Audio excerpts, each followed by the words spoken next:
Hey guys, and welcome to a battle featuring the mighty Gobbo Slayer and the Pirates of Sartosa up against Slan Gold, aka Noob for Life, and he's bringing Tic-Tac-Toe and the Lizardmen in this tournament game, which was played in my recent Death Before Dishonor tournament. This is one of the previous heats, and the boys sent me in the replay, and these guys are good clan mates, so they decided to bring some pretty off-meta picks, which is always good fun to cast.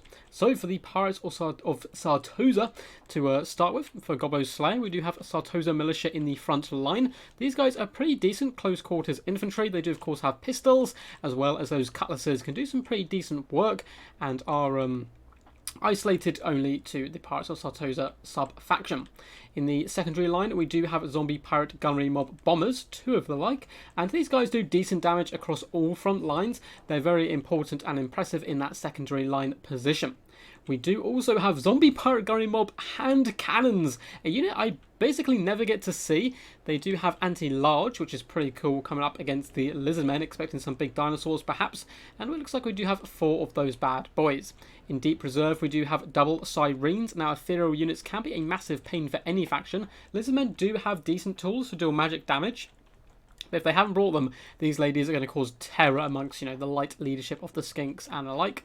We do have a nice hero corps of a vampire fleet captain of vampires coming in with Raised Dead and Invocation of Nehek, as well as a gunnery white to keep that ammunition pumping onto all of these troops, which is always a good idea. We do have Aranessa Saltspite herself on top of a mighty crab here, going to be coming in of course with the Spearfisher's Net, minus 24 melee defense and cannot move, is incredibly powerful. We also have the Mananan's Luck, which gives us some nice resistance, as well as the Kraken's Bane, which is very awesome, giving that nice bonus versus large to all allies in the nearby area. Now, Aranessa is pretty decent all round. We just don't get to see her too much simply due to how competitive Luther and Count Noculus are. And right here, hiding in the trees, we do have a bloaty corpse. Always good to see one of the bloaty boys in action. The basically is a suicide bomber, for those who don't know. Runs in there, explodes, and tries to do some decent damage, so I have to try and keep an eye out for him. Now, for the forces here of Noob for Life and the Lizardmen Hordes, it looks like it's a full skink build, which is really thematic and cool. We have skink cohorts with javelins dotted all the way along the front line. These guys are not terrible in this matchup. Those javelins can do some serious work against lightly armoured foes, and of course zombies are very lightly armoured, and they should be able to get in there and swarm and do some decent work all round.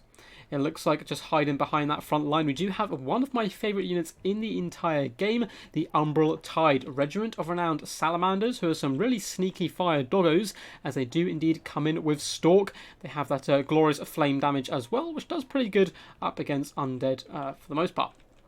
We do have some red-crested skinks as well in the secondary line, including the cohort of Sotek, the Regiment of Renowned version. And darting in between them, it looks like we have feral cold ones. A couple of units of those bad boys, looks like just the 2.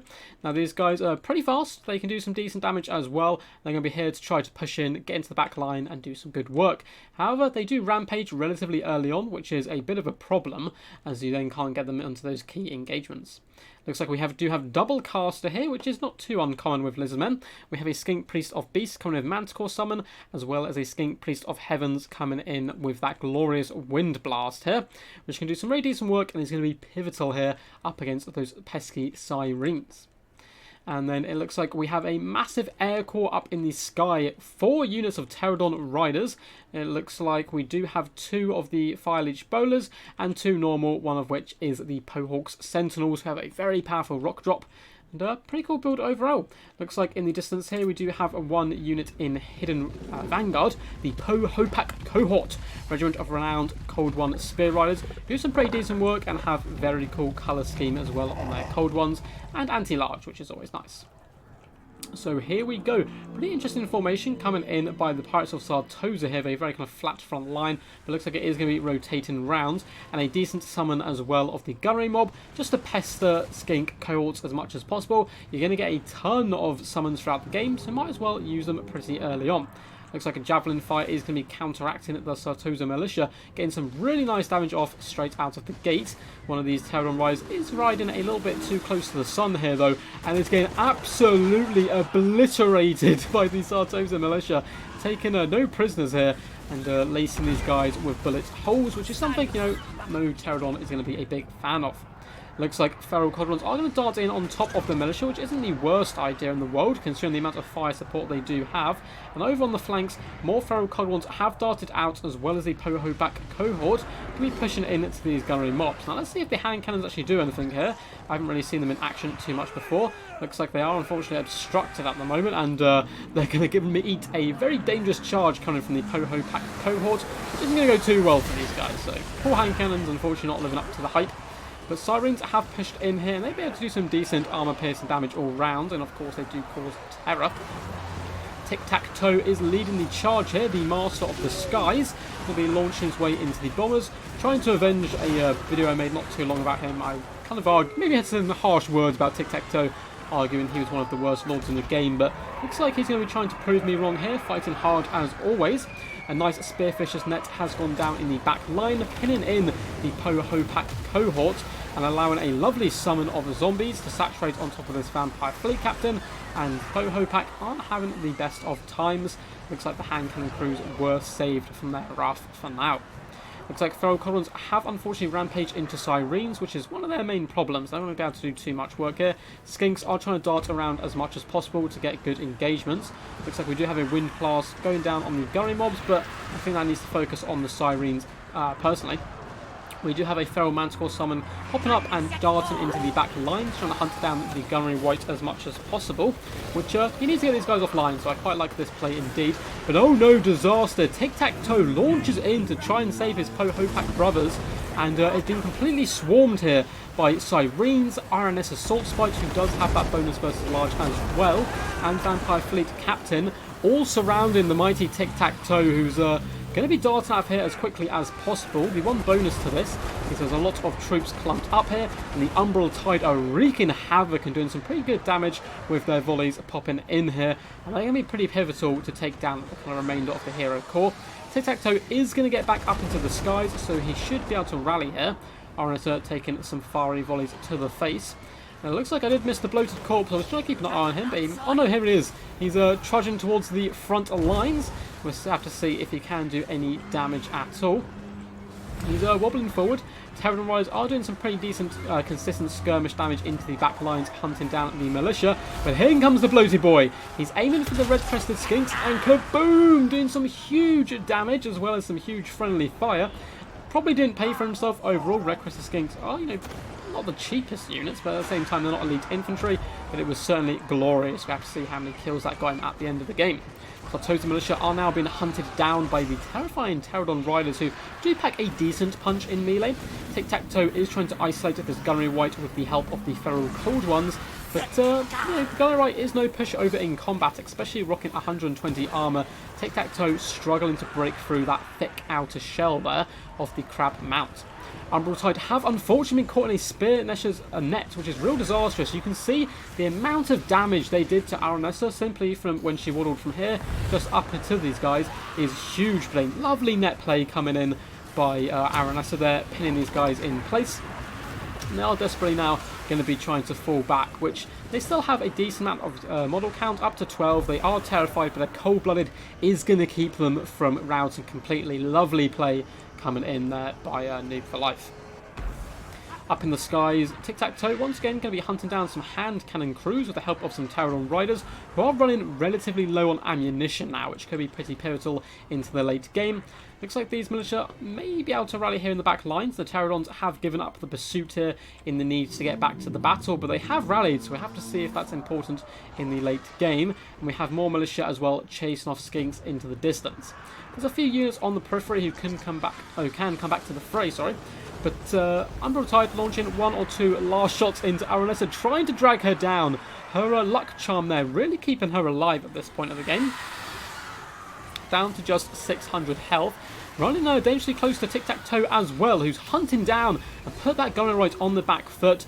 But oh no, a taunt has come down onto Tic-Tac-Toe. He needs to turn around and get out of here as quickly as possible. Pterodons and the Skink Priest have all darted in to try and force back the Saltspite herself. Unfortunately, Tic-Tac-Toe is routing from the field, but so is Aranessa. So they're not going for tit for tat here. not too kind of bad of a trade. Now, the Sirens are incredibly low health-wise, and at the same time are starting to be drained and kind of forced off, and so one unit has gone down. However, these ladies do cause terror, and in a close game like this, with so many beat-up units, that could be pivotal going into the late game. Umbral Tide have returned to the fray once more, getting some lovely damage onto that Vampire Fleet Captain, which is certainly needed. The Umbral Tide are going to be key if the Lizardmen are going to win this. Every single one of their shots needs to be hitting either the Gunnery White or the Vampire Fleet Captain. In the distance, Aranessa is going to be going down here. Pterodon Riders picking at her as she does decide to try to flee that crab, desperately kind of going left and right, trying to dodge. But down to 143 health. I don't think there's much chance of her coming back. Ferromanticore has been summoned, but a huge terror break here for the Lizardmen. I think the Umbral Tide did unfortunately rampage here as well and force themselves into combat, which is disastrous. They do only have 7 models remaining, but a large amount of this should hopefully rally. It looks like the skink cohorts have been shattered here, but we have skinks and Pterodon Riders alike who should float back into the main fight, but coming in drips and drabs is not a good situation, but they're trying to get back as quickly as possible to save the skink priest, who has been taunted here.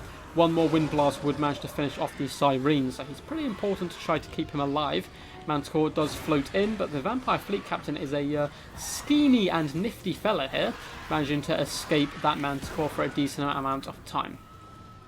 Skink cohorts are returned to the field, and it looks like Aranessa has finally gone down. Balance of power slightly in favour of the Lizardmen here, but it is slightly ballooned by the fact the Ferromanticore is in here as well.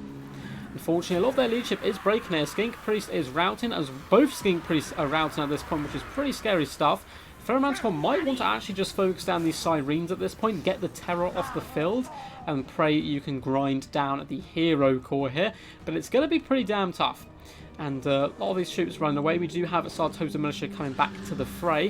And it looks like the Ferromanticore is actually going after the Sirens now, which isn't a bad idea. Try to get them off the field. Minus 19 leadership at this point, and only 360 health. Each swipe from that mighty core does drag more down, but the Manticore is a summon, so of course it does disappear over time, and down the Siren goes.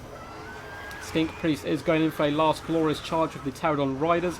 The Sirens being still alive and being able to cause terror out into this late game is pretty scary stuff, and I think there's only one way this is going to go. Vampire Fleet Captain is going down passively at this point, but not until the damage is already done. Skink Priest once again breaks. He doesn't have too many breaks left in him before he does shatter. Umbral Tide desperately trying to get back to the field. 7 models left and 4 volleys. Perhaps enough to finish off the Gunnery White if the rest of these units can just drag down this Vampire Fleet Captain. But it looks like the Umbral Tide are actually focused down at the Sartosa Militia, which maybe they're doing this so they can get back into the main fray, but I would be charging to combat at this point to try and break those guys instead, as I think all the volleys are needed here in the late game. Skink Priest does pop cold-blooded on himself to keep him fighting, but he is no match for such a mighty crustacean. Pterodon Riders going down in the distance, the second Skink Priest trying to run to his brother's aid. And the Umbral Tide looks like they do manage to chew through Sartosa Militia, so good play there. But it looks like the Lizardmen are going to suffer from army losses at the end. Very impressive display and a super Pyrrhic victory. So let's go to the end stats there and do a tiny bit of analysis. So I hope you guys did enjoy that. And we will be doing another replay from this best of 3 as well, as these guys look like they had a cracking few games. I've seen some of the screenshots of the armies they use, and they're both pretty insane. It's awesome stuff to see. But anyway, for Goblin Slayer, very well played there. And the Sirens really helped carry him, I think, into the late game, as well as the kind of hero core of his build. The Umbral Tide could really threaten these guys, and they did huge work, but he managed to keep them alive just about long enough. The Sirens, as well, those terror routes, forcing the low leadership of the Skinks back time and time again, was really pivotal and vital. It's nice to see some strange units used as well in the form of the hand cannons, but they didn't really do too much, unfortunately. I think maybe it's a problem with their arc of fire, because they all seem to be obstructed most of the time before getting chewed upon. And the Bloated Boy, 54 kills, did a solid job all round. Always good to see him in action. Overall as well, Tic-Tac-Toe, I'm afraid, still didn't really impress me too much in his leadership abilities, but he did perform a little bit better this time, hunting down the Gunnery Wight and doing some pretty decent damage to him all round, and leading a rather glorious air force. Always a treat to see the Fire Leech Bowlers in action as well, rocking up as many kills as they did, and it's a really fun, interesting build, making use of the Feral Cold Ones and the Umbral Tide. So anyway guys, hope you did enjoy. If you did, please feel free to give the video a big old thumbs up and subscribe if you want to see more Total War Warhammer content. We're going to have, daily replays, hopefully every day, at least 6 times a week, as well as 1 to 2 streams a week. So you don't want to miss out on that good stuff, especially now that we know the Wood Elf DLC is just on the horizon. Alright guys, until next time, peace, and as always, stay awesome.